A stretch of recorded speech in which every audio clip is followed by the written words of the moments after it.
आइए दोस्तों, आज हम आपको दिखाते हैं हरिके बर्ड सेंचुरी, जो कि मक्खू के सिर्फ 1 किलोमीटर एरिया ही दूर है। ये एरिया हम आपको बता दें, ये देखिए मेरे पीछे आप देख सकते हैं बहुत ही अच्छी सराउंडिंग, बड़े बड़े पेड़। आज मैं आप सब दर्शकों को ये दिखाने लाया हूँ। और यहाँ पे एक बहुत ही बड़ा टूरिज्म होने वाला है,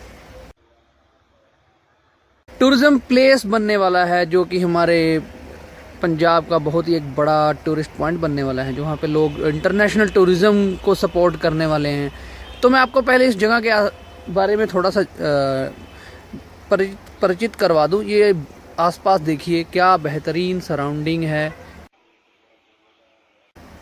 ये देखिए, ये देख सकते हैं आप, जंगल देख सकते हैं, ये देखिए। तो ये जगह जो है, मैं आपको बता दूं